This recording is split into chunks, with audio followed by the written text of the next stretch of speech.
சுருதிகள். சுருதிகள் கேட்டல் அல்லது எழுதப்படாதது. கரெக்டா? ஒன்லி வாய்மொழி இலக்கியம் சொல்லுவாங்க இதை. சரிங்களா? எழுதப்படாதவை சுருதிகள். ஸ்மிருதி அப்படிங்கிறது எழுதப்பட்ட பிரதி. அப்போ 1 மற்றும் 2 சரி. முண்டக உபநடதம் எதில் இருக்கு? சுருதியா ஸ்மிருதியா? சுருதி எழுதப்படாதது, அதுக்கு அடுத்து தான் எழுதப்பட்டிருக்கு. இப்போ எழுதப்பட்டது. அந்த காலத்தில் எழுதப்படாததுல தான் உபநடதம் இருக்கும். அதுக்குள்ள தான் முண்டக உபநடதம்ன்ற ஒன்று இருக்கு. சரிங்களா? அடுத்து நகரங்களில் சிறந்தது காஞ்சி கூறியவர் யார்? காளிதாசர். நகரங்களில் சிறந்தது காஞ்சின்னு சொன்னவர் காளிதாசர். கல்வியில் கரையில்லா காஞ்சி சொன்னவர் திருநாவுக்கரசர். 7 புனித தலங்களுள் ஒன்றுன்னு சொன்னவர் Yuan Chwang. 3, 2, 1 option D. Sindhu சமவெளி நாகரிகத்தின் முன்னோடி மெகர்கர்.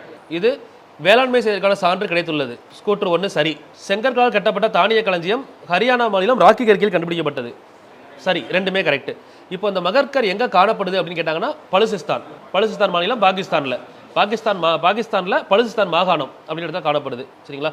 அமைந்துள்ள நதிக்கரை போலன் ஆற்றங்கரை. போலன் நதிக்கரை. ஸோ இதெல்லாமே இதில் கேட்கலாமா? 1 மற்றும் 2 சரி. அடுத்து இந்திய தொல்லியல் துறை தொடங்கப்பட்ட ஆண்டு 1861.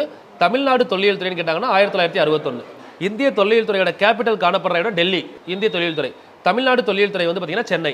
தொடங்கும் போது தொல்லியல் துறை தொடங்கியவர் யார்? Alexander Cunningham 1861. அப்போ தொடங்கும் போது அவர் யாராக இருந்தார்? நில அளவையாளர், சர்வேயர். சரிங்களா? நில அளவையாளர் இருந்திருப்பார். அதுக்கப்புறம் வந்து பார்த்தீங்கன்னா தொல்லியலுக்குனே தனித்துறையை உருவாக்கியவர். தனியாக டிபார்ட்மெண்ட் கொண்டு வந்த வைஸ்ரா யார் அப்படின்னு கேட்டாங்கன்னா கானிங் பிரபு. சரிங்களா? பழங்கால நினைவு சின்னங்கள் பாதுகாப்பு சட்டம்னு ஒரு சட்டம் போட்டிருப்பாரு.